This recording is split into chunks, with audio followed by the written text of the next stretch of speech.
Hey, it's not about you above me, I'm above you. We're all equal. And we're all together to cultivate something important. So, you and your spouse, you're cultivating something important. Now, if it's your spouse, whether it be a female or male, and it has to do with the collective, not like an endeavor that they're going for that doesn't have anything to do with the family. Say, for instance, it's like taking care of the kid, or what we're dealing with now a lot, which is homeschooling the child. Now, the first thing I would do is, like I always tell you, communication and compromise, the parentheses of love. You got to communicate how you feel. You can't sit and be like, oh, or she should know. You should see. No, you got to communicate what your needs are, and they got to communicate what their needs are, and each have to come and meet in the middle and compromise to see how they're going to maneuver.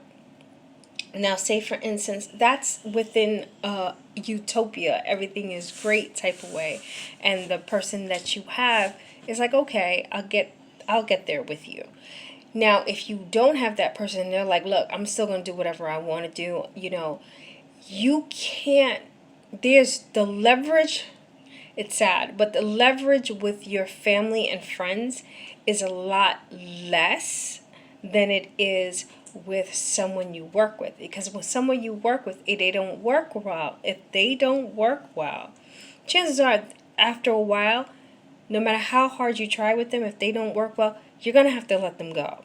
Now, the same goes for your family and your friends and your spouse, but it's not as easy to let them or untie yourself from them. So it's like we expect more from our family because they can't be as easily replaced as people in business. Now, what I did, I'm going to tell you what I did. Because at first, Fred wasn't very cooperative because this wasn't what he did. He wasn't, he would do certain things, but at the same time, it was just like, oh my God, it was like pulling teeth sometimes.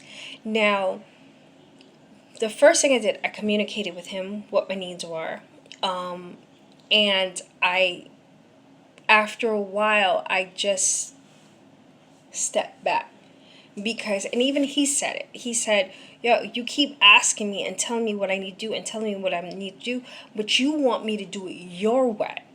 Now, the first thing you have to understand, you cannot, especially in your personal life, have people do it exactly how you would do it. Even in your business life, you have more of a leeway with that because especially if you're the supervisor or the boss or the owner or whatever, it's your company, it's your team, you're the lead. So everyone should do things upon your vision, within your vision.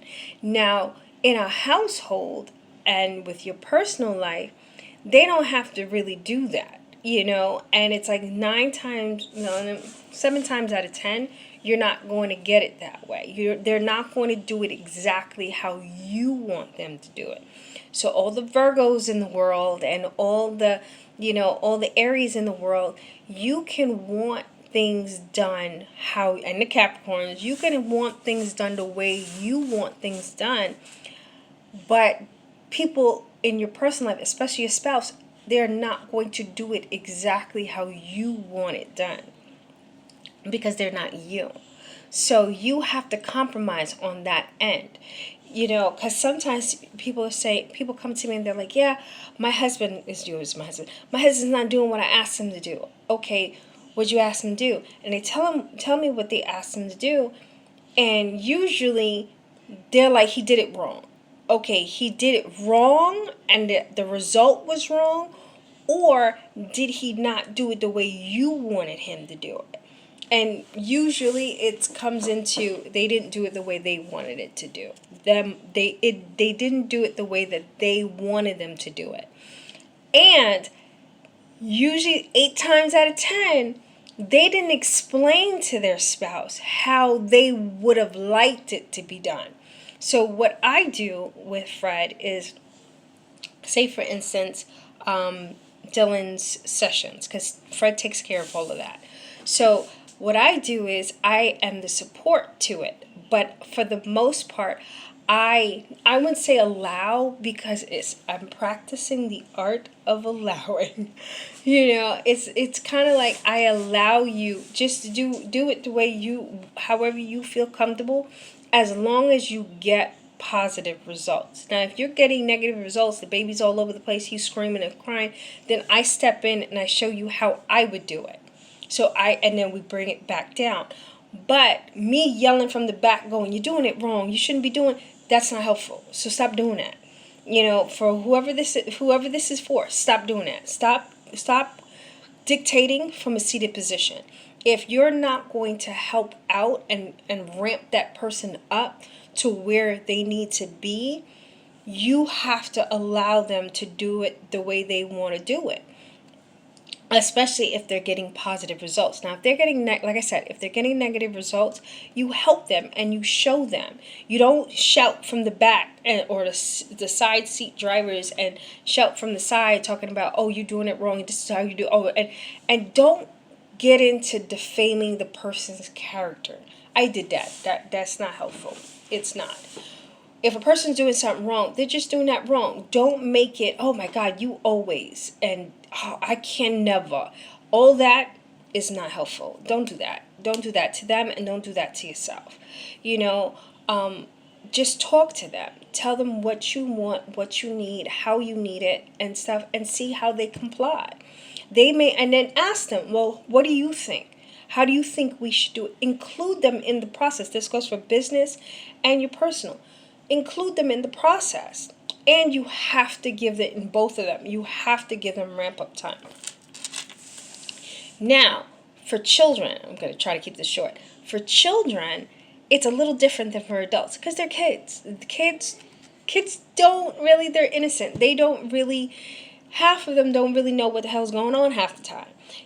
So it's like you can't, as I always tell my client, don't take what your children do personally. Sometimes it's hard, especially as they get older, but especially from like your birth to like 7 or 8, and like 7 depending on how intellectually sound the child is. Stop taking stuff personal. They're not doing anything on purpose. They're not doing things to destroy your life. They're not doing things to make you go crazy. That is not what's happening. It's not. So once you take that out of the equation with your kids, you'll have more patience with them. Also, if you remember how you were, because I was not a very smart child.